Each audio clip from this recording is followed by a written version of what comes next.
comprar um carro pode te ferrar muito, sem você perceber, ou até você percebendo mesmo. Inclusive, pode ser que você não se torne milionário por conta de um carro. Tem gente que eu, Daniel, conheço hoje, que seria milionário, mas por conta de um carro na data errada, não é. E às vezes a pessoa não entendeu o que aconteceu. E do outro lado, o carro pode ser uma ferramenta muito útil e pode, em vez de te atrapalhar, te ajudar e sem prejudicar o seu processo de enriquecimento. Tudo depende de como e da data que você compra. Sério, o como e a data importam muito e esse será o tema desse vídeo. Eu, Daniel, já andei de ônibus, já andei de carro barato, carro popular e já tive a oportunidade também, assim como tenho, de andar em carros ótimos, importados e etc. E ter uma garagem recheada. Mas em cada passo dessa cadeia, eu vi pessoas cometendo atitudes erradas com relação a carro. E hoje eu vou te esclarecer muita coisa. Então vem comigo que esse vídeo tá mais valioso que Lamborghini.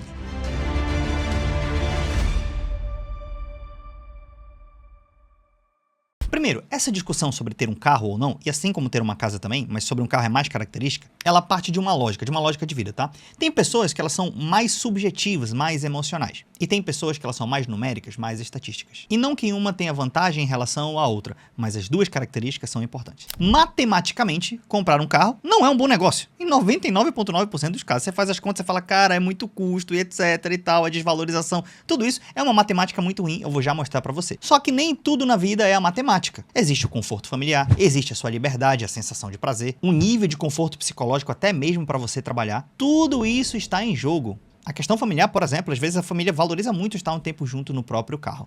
Então, cada situação é uma situação. Então, antes de te mostrar as contas matemáticas e o momento certo ou errado para comprar ele, e se você se ferrou ou não, ou vai se ferrar comprando um carro, eu quero trazer alguns pontos subjetivos para você avaliar antes da matemática, porque a matemática não é muito boa, se vale a pena para você comprar um carro ou não, tá? Eu escrevi aqui alguns tópicos. Premissas lógicas que você deve avaliar. Primeiro, se você trabalha home office ou presencial. E quantos dias de carro você precisa na semana, porque isso faz uma diferença muito grande. Se você trabalha basicamente de home office e anda pouco de carro, mas você vai ter o custo do carro basicamente todos os dias para sempre, mas você não vai estar usando ele. Segundo, tempo e distância do trabalho. Isso é outra métrica muito importante, porque, cara, o nível de estresse que você tem indo 10 minutos de ônibus ou a pé ou de Uber pro trabalho é relativamente pouco, 10 ou 15 minutos. Agora, se você pega 1h30, 2 horas, 3 horas de transporte por dia, aí pode mudar bastante. 3, se você faz uso seguro, por exemplo. Daniel, eu gosto muito de álcool. Então, se você sabe que se você tiver um carro, você vai ficar andando bebido por aí, talvez seja melhor não ter. É sério, pode parecer brincadeira, mas esse é um fator muito importante, tá? Primeiro, por conta de multa. Segundo, porque você bate... Não é que você vai morrer, você pode morrer também. Segundo, morte. Terceiro, você pode ter um prejuízo muito grande batendo seu carro ou batendo outra pessoa. Imagina, ferindo outra pessoa, seria a pior das situações. Então é um fator a ser avaliado. Quarto fator, se você consegue poupar e investir ao mesmo tempo que você tem um carro. Então, por exemplo, Daniel, eu tenho um carro,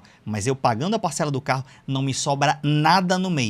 Ou seja, se tiver algum pau, meu irmão, não vai ter dinheiro para sobrar. E eu vou acabar não pagando o financiamento do carro. Logo, eu vou perder o carro. Ou vou ficar em dívida, que vai ser pior ainda. Então é muito importante você saber se, ainda com a parcela do carro ou com o carro, você consegue sobrar dinheiro no seu orçamento, tá? E quinto, nível de conforto e praticidade, principalmente na família, tá? Eu fiz questão de ressaltar esse quinto ponto aqui outra vez. E aí você vai fazer uma pergunta. Mesmo com tudo isso avaliado, tá? Vale a pena eu ter um carro? Na verdade, a pergunta melhor que essa seria: quanto você está disposto a pagar para ter esses itens acima? A distância do trabalho, conforto familiar e etc e tal. Tem gente que fala assim, Daniel, tem o marketing também, né? As pessoas vão pensar que eu tô mais rico. Em qualquer negócio do mundo, a maioria das pessoas que vai nessa teoria de se endividar para comprar um carro, para tentar enganar os outros, para tentar crescer, normalmente não dá certo. Por quê? Por conta da matemática, eu já vou mostrar pra você, tá? Aí beleza, se você decidiu, cara, vou comprar um carro, faz sentido ter um carro, beleza, então vamos lá. Você já tá decidido, então fechou. Primeiro, esquece consórcio. Na maioria das vezes o consórcio não vai ser bom. Daniel, mas consórcio não tem juros. Verdade, não tem juros, mas tem taxa de administração, o consórcio é corrigido, você só é contemplado se você for sorteado. Então você tem que contar com a sorte. Até lá tu vai ter o custo do consórcio mais o custo do Uber que tu vai pagar.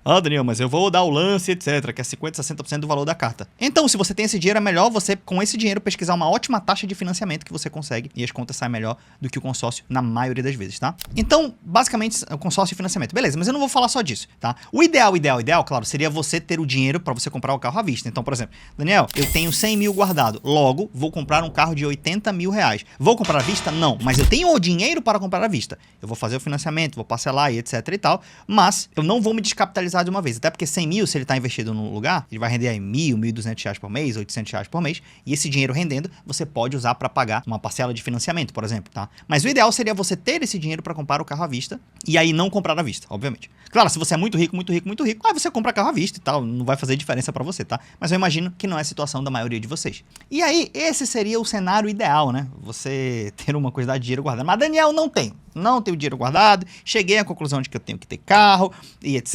Eu tenho uma renda por mês aí de, sei lá, R$7.000 por mês e não tenho nada guardado, mas vou ter carro. Beleza, então já decidiu? Beleza. Então vamos às contas e eu quero mostrar pra você se você vai ferrar sua vida ou não, tá? Então, essa é uma planilha minha que eu tenho particular, tá? De mentoria. Mas assim, Daniel, poxa, eu quero essa planilha e tal. Um dia, quando a gente gravar os nossos materiais, a gente vai disponibilizar isso aqui tudo pra você. Inclusive, eu nunca vi na internet um material desse aqui. Você vai ter uma ideia do que eu tô falando, tá? Mas aqui, por exemplo, você vai preencher o valor atual do carro. A gente preenche o que tá em amarelo. Então vamos supor que você quer comprar um carro de R$200.000, tá? R$200.000. Fechou. Aqui ela já calcula a tabela. Isso aqui eu que programei tudo, tá? Então eu programei isso aqui tudo, tá? Tem influenciador de finança que tá aí no Brasil há um tempo e não sabe programar. Enfim, mas tudo bem. E aí, aqui a gente tem uma tabela price, tá? Existem duas formas de financiar. É a tabela saque e a tabela price, tá? Na de imóvel, normalmente a gente usa a saque. Mas em carro, normalmente, é a price.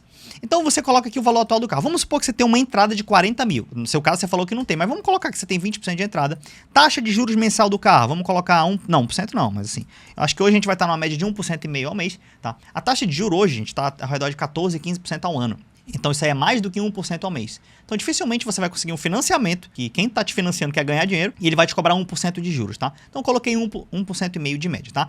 Número de parcelas, 5 anos de financiamento, 60 meses. Aumentar um pouco aqui. Ano atual do carro, esse ano, estamos em 2025. E aqui a gente coloca o ano que é o carro. Então, por exemplo, eu não vou comprar um carro do ano 2025, eu vou comprar um carro de 2022, por exemplo. Isso é muito importante porque diferencia muito o nível de desvalorização do carro, que isso é uma conta importante também, tá? Aqui do lado a gente tem algo que eu programei, que é a depreciação média do carro, tá? Então, nos anos futuros, por exemplo, você comprou esse carro aqui que o valor dele é R$200.000 hoje, tá? Em 2030, daqui 5 anos, esse carro vai valer R$145.000, tá? Isso aqui tá a tabela de depreciação média do carro. Então, por exemplo, se você comprar um carro novo, 2025, você pode ver que ele deprecia bastante, ó. Então, se fosse novo, em vez de estar valendo 145, que era o valor, mas ele vai estar valendo 116, beleza? Então, se tu tá comprando um carro de 2022 e o preço do ano 2022 é 200 mil, porque na verdade é um carro que vale bem mais do que isso, né? Quando é novo. Nessas condições, o valor financiado é 160 mil, né? Que é a diferença disso. E a tua parcela mensal vai ficar R$4.063 por mês, tá? Sendo que de juros você vai pagar 83 mil e o valor total do financiamento é 243 mil. Então, você pegou 160 emprestado, mais 80 de juros, dá 240. Total do carro mais financiamento, 283 mil. Beleza. Ah, Daniel, já sei o que você vai fazer. Daqui 5 anos, eu paguei 283 mil, se eu for vender o carro é 145. Me lasquei, perdi muito dinheiro. Não é nem isso que eu vou fazer. Dá uma olhada nisso aqui agora. Porque aqui nessa outra planilha, a gente tem os custos do carro. Vamos supor que tem um carro a combustão, o carro híbrido, tá? E o carro elétrico. Vamos supor que seja um carro a combustão, tá? Que ainda é a maioria dos carros no Brasil. Então você vem aqui e coloca o preço atual do carro. Você usa a tabela FIPE para isso. Beleza, R$200.000 um carro lá 2022. Quantos quilômetros você percorre mensalmente? Você vem aqui e coloca 1.800, sei lá, 800. E a planilha toda se ajusta, tá? Vamos botar nos 1.000. Daniel, quantos quilômetros esse carro faz por litro? Vamos colocar aí 10 quilômetros por litro, uma média boa. 11 quilômetros? Vamos ficar no 10. 10. Preço da gasolina na sua cidade. Aqui em Manaus é quase R$7. No Brasil tem lugar que é mais barato. Vamos botar 6,29 de média, um número quebrado. 6,29. Aqui você tem os custos do carro, né? Porque ter carro tem custo, né? Isso que as pessoas não calculam. Ele calcula só o preço do carro em si e se ferra, meu amigo. IPVA é 4% ao ano, né? Na maioria das cidades. Tem cidade que é 3,5%. Então vamos botar 4% na maioria das cidades. Seguro, uma média de 3,5% do valor do carro. Ai, Daniel, vou andar sem seguro. Tá bom, escolha a tua. Vou botar 0 no seguro aqui, ó. 0. Beleza? Manutenção do carro, 4% do valor do carro anualmente. Isso vai dar uma média de 8 mil por ano de manutenção, tá? Ah, Daniel, não vou gastar 8 mil. Meu irmão, tu tem um carro de 200 mil. Tu não vai gastar 8? Ah, não, Daniel, eu não vou bater, eu vou dar sorte, não vai ter nada de manutenção. Bota 2% do valor do carro. Beleza, vamos botar 2%. 4 mil por ano de manutenção, que é mais ou menos R$300 por mês de manutenção. Claro que não é manutenção todo mês que tu faz, mas é um mês específico que deu um problema maior. Tu foi lá e gastou 4 mil, sei lá. Tu sabe que é muito mais do que isso, né? Licenciamento, botei R$100 aqui. É um valor irrisório em relação aos outros. Combustível, ele faz a conta direto. Poxa, você roda 1.000 quilômetros. 10 km por litro, 6,29 a gasolina, você vai gastar R$ 7.500 ao ano de combustível, 629 de custo mensal. Estacionamento, que muita gente não calcula. Qualquer lugar é R$ 5, é R$ 10, é R$ 20, etc. Então é complicado. Se tu gasta 50 conto por semana de estacionamento, já dá 200 conto no mês. Em um ano, 200 conto, querido. Em 10 meses dá 2 mil, né? Em um ano dá 2.400, que é essa conta aqui, ó. 2.400. Isso é 50 conto por semana de estacionamento, tá? Ai, Daniel, não gasto 50 conto por semana, gasto 20. Tá bom, bota aqui R$ 1.000 de custo de estacionamento por ano, tá? Tá bom, bota isso aqui. Que é R$ 80 por mês, beleza. Dito isso, você vai ter o custo anual de ter um carro e o custo mensal. Então, aqui, capado, tá? Capado, você tem esse seu carro de 200 mil, ele te custa R$ 1.720 por mês. Capado, o preço bem... Aqui, ó, não pagando seguro e etc. Se eu botar aqui seguro, né, botar um custo de manutenção coerente e tal, e botar um estacionamento aqui mais coerente, tu vai gastar 2.600 no carro. 2.600, tá? Mas vamos voltar aqui, vamos deixar aqui 2.200, né, pra ficar o meio do caminho. 2.000, pronto, 2.000. 2.000 de custo do carro, beleza? Agora vamos lá. Se você tem um custo de 2.000 do carro, olha essa conta aqui, ó, pega essa conta aqui, ó. Então, qual o seu custo real? O seu custo real é, você tem 2.000, né, de custo mensal, fechou? Que é mais que isso, tá? E você tem 4.000 de parcela. Logo, você tem 6.000 de custo mensal, né? 6.000 de custo mensal. Pergunta que não quer calar, querido. Quando passar 5 anos, quanto que tu gastou nesse carro? Igual a 60 meses vezes 6.000. Você gastou 360 mil no carro. E se você vendê-lo, você vai ter 145 mil de volta. Mas o número que eu quero fazer não é esse. Se você está gastando 6.000 reais mensais no carro, e depois de quitar o carro, esses 2.000 ainda vão continuar, a pergunta que eu quero te fazer é essa. Existe outro jeito melhor de você gastar 6.000 por mês e ainda andar de carro e ainda sobrar dinheiro? Então, por exemplo, você pode andar de Uber? Pode ou não pode? Pode. Você vai gastar 6.000 por mês andando de Uber? Você não vai. Você vai gastar 500 reais, 1.000 reais, 2.000 reais se você, sei lá, tua esposa, vocês viajam muito, é meio longe e tal, etc. 3.000 que seja. Mas assim, com 2.000 reais de Uber, na maioria das cidades, meu irmão, você anda bastante de Uber para pro trabalho, etc e tal. Então dá para fazer com 2.000, entende? Você adapta a sua realidade mensal. Então olha só, se neste caso, nesta data que você não tem dinheiro guardado, lembra? Que você não tem dinheiro guardado. Tu tinha só 40 mil que tu deu de entrada. Se não tivesse entrada, ia piorar isso aqui, tá? Eu ainda botei 40 mil de entrada. Mas se neste caso, você tivesse optado por não comprar o carro, mas gastar 2.000 por mês de Uber, ia sobrar quanto pra você? 4.000. Confere? Confere. Porque você não paga a manutenção do Uber. E com 4.000 por mês, querido, se você fizesse isso aqui, ó. Se você fizesse isso aqui, que é investir, vamos colocar aqui, que é a nossa calculadora de Investland, que tá ficando pronta aí pra vocês já já. Vamos colocar valor inicial, 4.000 reais. Valor aporte mensal, 4.000 reais. Taxa de juros, vamos botar 14% ao ano, tá? Você bota aí no Tesouro Selic, lá no final vai ter um imposto de renda, mas é só no final se você tirar, tá? Tipo de taxa anual, período 5 anos. 5 anos. Já calcula automático. Ao final de 5 anos, se você tivesse andado de Uber, os 5 anos, 2.000 por mês, você não estaria a pé. Tá? Não estaria a pé. Teria um pouco menos de conforto que um carro próprio? Com certeza. Mas o Uber é legal que tu não tem que dirigir também, né? Dá pra tu trabalhar ali no Uber. Mas você teria, ao final de 5 anos, um patrimônio de 344 mil reais. Olha aqui a curva, ó. Você teria investido 244 mil, que com esses 4 mil por mês, e teria 344 depois de 5 anos. Se eu botar isso aqui 10 anos, querido, você vai ter 1 milhão de reais. Então tem gente que deixou de ficar milionário porque quis investir em carro. Enquanto tivesse andado de Uber e investido o resto, tinha compensado. Mas vamos ficar nos 5 anos aqui. Nos 5 anos, querido, você ia chegar ao seu 5º ano. Você fala, beleza, este mês agora chegou o 5º ano. Vou continuar andando de Uber? Você tem a opção, se você quiser, de comprar um carro. Você vai lá e compra um carro, bicho. Como tu já tá disciplinado financeiramente, tu não vai comprar um carro de 200 mil. Mas mesmo que tu comprasse, ainda ia sobrar 150 mil reais, cara. Ah, Daniel, essa tua calculadora tá errada. Então vê uma outra. Tá aqui, vai na do investidor sardinha aqui, ó. Igualzinho, ó. 344 e tal. Mesma coisa, tá? Que o cara pensa que a calculadora é minha, ela calcula errado, enfim. E aí, só que a minha é mais bonita, né, claro. E aí, agora, olha outra coisa. Dependendo de como você investiu isso aqui, você vai ter, além desses 344 mil, você pode ter uma renda de 3.500 ou 4.000 reais por mês de dividendos. De 3 a 4.000 reais, vamos colocar aí,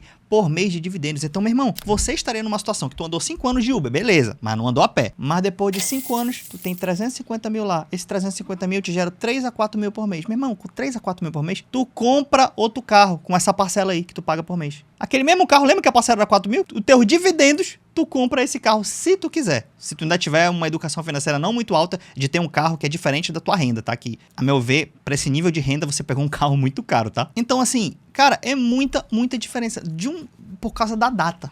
O cara antecipou a compra do sonho. E antecipar a compra do sonho, o carro suga o seu patrimônio, querido. Adriano, então por que você tem carro? Que nem eu te falei, não é só a conta matemática, mas a conta matemática pra mim hoje, ela não prejudica o meu crescimento, ela não vai me deixar em dívida, ela me permitiu me tornar milionário. Não foi um peso pra mim, então justifica ter carro, tem conforto e etc. Mas algumas pessoas, em algumas fases da vida, não pode se dar o luxo de antecipar esse sonho. De novo, é uma questão subjetiva, obviamente, mas, mesmo sendo uma questão subjetiva, era bom você saber dessas contas. Se você quiser saber como seria um carro de 100 mil, você pega metade de tudo que eu mostrei aqui, seria um carro de 100 mil, você faz as contas, tá? Então, espero que você tenha gostado desse vídeo do canal Investland, a gente se vê no próximo.